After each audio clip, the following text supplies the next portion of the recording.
آقا صلی اللہ علیہ وآلہ وسلم کے پیارے دیوانوں، اللہ رب العزت کا احسان ہے اور بہت بڑا احسان ہے کہ اللہ رب العزت نے ہمیں مذہب عطا کیا ہے۔ ہم مذہب رکھتے ہیں۔ ایک بات یہ بھی سمجھ لیں، مذہب دنیا میں ختم ہو گئے۔ کوئی مذہب اللہ کے نزدیک پیور نہیں ہے، پسندیدہ نہیں ہے سوائے مذہب اسلام کے۔ ہمارے مذہب کی خوبی یہ ہے، ہم کسی مذہب کو گالی نہیں دے رہے ہیں، لیکن آپ کو پتا ہونا چاہیے کہ مذہب جو پیور ہے، جیسے اترا تھا ویسے کے ویسے آج بھی اسی شکل میں موجود ہے۔ اس مذہب کو مذہب اسلام کہتے ہیں۔ وہ صرف آپ کے پاس موجود ہے۔ جو کتاب جیسے کہ جیسے اتری تھی ویسے کے ویسے آپ کے پاس موجود ہے، نہ ایک نقطے کی کمی ہے، نہ ایک نقطے کی زیادتی ہے۔ اللہ اکبر!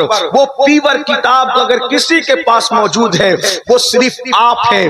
کتنے خوش نصیب ہے آپ کہ آپ کے پاس قرآن جیسی کتاب ہے، نہ جس میں کمی ہوئی ہے نہ جس میں زیادتی ہوئی ہے، جیسی آئی تھی 14.5 صدیوں کے بعد بھی ویسے ہی ہے، اور انشاءاللہ قیامت تک یہ ایسے کے ایسے ہی رہے گی۔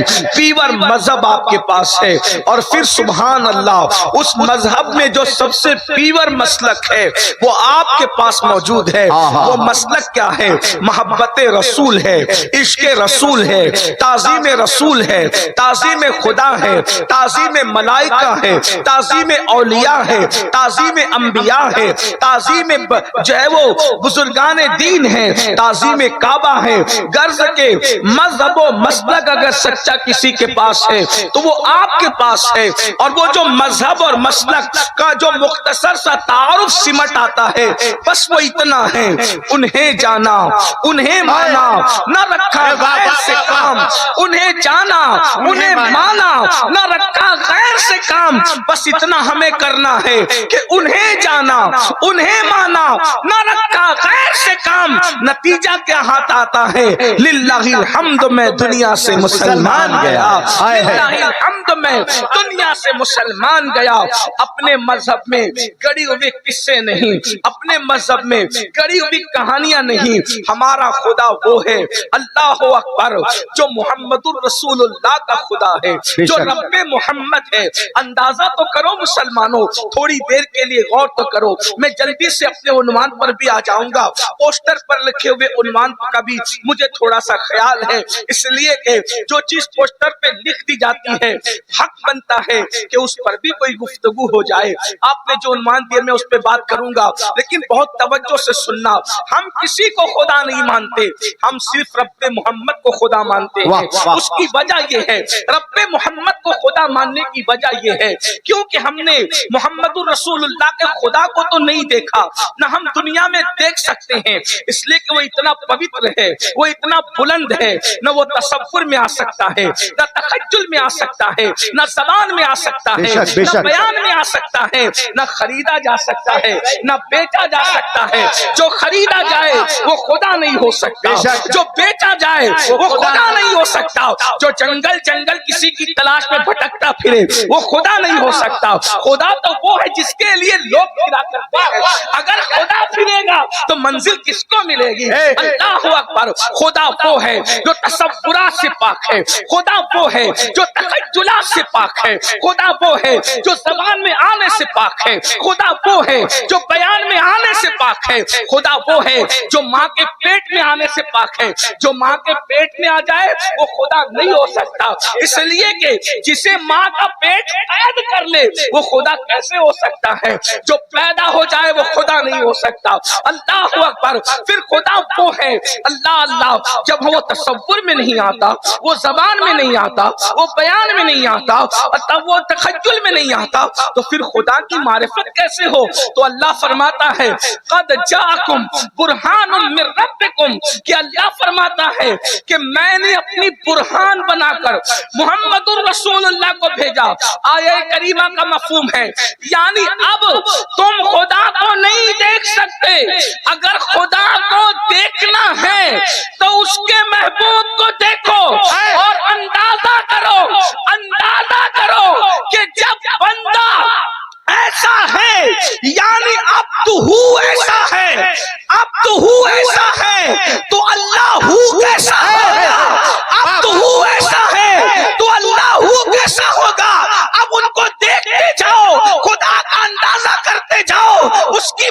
معرفت حاصل کرتے جاؤ. مطلب اگر میں اندازہ کروں کہ میرے خدا کے حسن کا عالم کیا ہے تو میں محمد الرسول اللہ کو دیکھ کر کے سوچوں کہ حضور کو دیکھنے والوں نے کہا اللہ اکبر واحسن منک لم تلد عینی واجمل منک لم تلد النساء خلقت مبرأ من کل عیب کانک قد خلقت کما تشاء.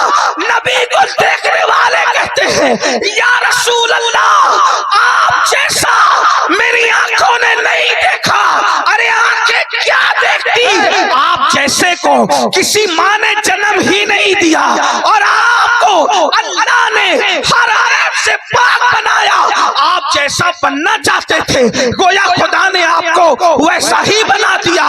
اب مجھے بتاؤ جب حسن مصطفیٰ یہ ہے, جب حسن مصطفیٰ یہ ہے جس کو خدا نے اپنے جلووں کا عکس بنایا, جب اس مصطفیٰ جان رحمت کے حسن کا یہ عالم ہے, جب مخلوق کے حسن کا یہ عالم ہے تو بنانے والے خالق کے حسن کا عالم کیا ہوگا, ہمارے خدا کے حسن کا عالم کیا. اندازہ کرو. نعرہ تکبیر, نعرہ رسالت, شان امام الانبیاء کانفرنس. لوگ کہتے ہیں مسلمانوں کے خدا کی تصویر کیوں نہیں ہے. میں نے کہا جس کا تصور نہیں اس کی تصویر کیسے ہے, جس کا تصور نہیں. تمہیں مبارک ہو مسلمانوں, تم وہ خدا رکھتے ہو جو محمد الرسول اللہ کا رب ہے, جو محمد الرسول. تو اب بتائیں جب وہ اتنے خوبصورت تھے, میری بات سمجھ میں آتی ہے, سمجھ میں آ رہی ہے؟ سمجھ میں آئے تو بات ٹھیک ہے ورنہ تقریر کا کوئی مطلب نہیں. بات اگر سمجھ میں آ رہی ہے اللہ اکبر ذرا غور کیجئے.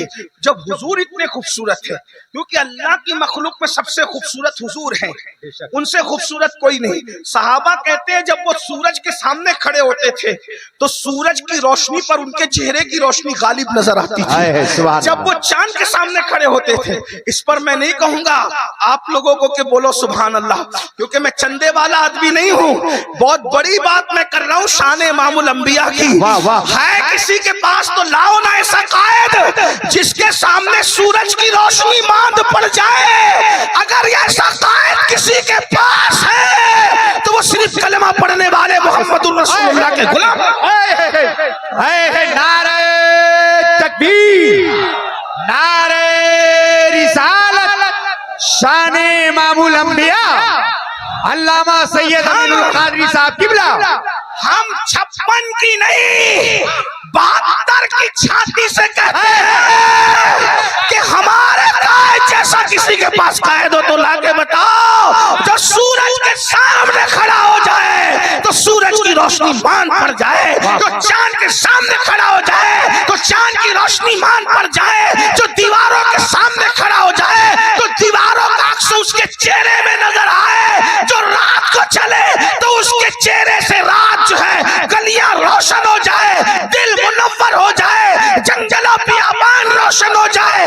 جب بننے والا اتنا خوبصورت ہے تو بنانے والے کے حسن و جمال کا حال. واہ واہ واہ, زندہ باد, زندہ باد, سبحان اللہ. تم ایسا خدا رکھتے ہو لیکن تمہیں اہمیت نہیں. اس کو پیٹ اسی لیے رہے ہو, لوٹ اسی لیے رہے ہو, برباد اسی لیے ہو رہے ہو. تمہیں تو وہ خدا ملا ہے جو کسی کے مقدر میں ہے. اب میں تھوڑا سا آپ کے سامنے بات رکھ, اگر سمجھ رہے تو بات رکھتا ہوں. حسن یہ ہے, اب اس خدا کی طاقت کتنی ہے, اس خدا کی. بولو بھائی کیمرے کو دیکھ لیجئے, میں تھوڑا 1 منٹ کی تقریر بند کر دوں یا پھر حضور کی بات ہے میں کیمرہ ہے میں توجہ فرمائیں. اگر بات ہے تو ہمارے خدا کے پاس طاقت کتنی ہے, کتنی طاقت ہے میں بیان کرتا جاؤں آپ حیران رہ جائیں گے. لیکن جو دیکھنے والی جو دیکھی گئی طاقت ہے وہ کیا. اللہ نے سورج ڈبایا, رسول اللہ نے نکال دیا, اور نکالا پکڑ کے نہیں نکالا, صرف اشارے سے نکالا. اشارے, توجہ کریں, اشارے سے. جس کے اشارے میں اتنی طاقت ہے اس کی انگلیوں میں کتنی طاقت ہے. سبحان اللہ. ہم اس مسلک کے ترجمان نہیں ہیں جو یہ کہے کہ نبی تو بیٹی کو بخشوا نہیں سکتے. ہم تو اس مسلک کے ماننے والے ہیں جو کہتے ہیں کہ ایک میں کیا میرے عیسیٰ کی حقیقت کتنی مجھ سے 100 لاکھ کو کافی ہے. اشارہ آتا ہے. واہ بات سمجھے؟ جی ہاں اس لیے کہ کبھی کام بنتے ہیں کسی کے بولنے سے. بات سمجھ میں آتی ہے؟ کوئی پھنس گیا, ہمارے ناظم صاحب نے کہا یار اسے چھوڑ دو. بولنا پڑا کہ نہیں پڑا؟ بولو بھائی آپ بات شاید نہیں سمجھ پا رہے ہیں.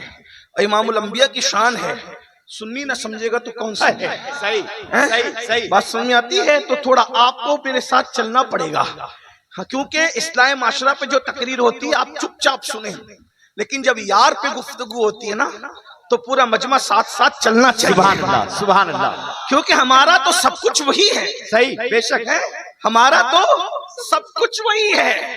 ہمارے پاس اور ہے کیا؟ سب کچھ وہی ہے. خدا کے بعد سب کچھ وہی ہے. بعد از خدا بزرگ تو ایک قصہ مختصر, اور ہم نازاں ہیں کہ ہم یتیم نہیں ہے. ہم کوئی رکھتے ہیں اپنا سرپرست رکھتے ہیں, ہم کوئی اپنا نگہبان رکھتے ہیں, ہم کوئی اپنا آقا رکھتے ہیں, کوئی ہم اپنا ماوا و مولا رکھتے ہیں.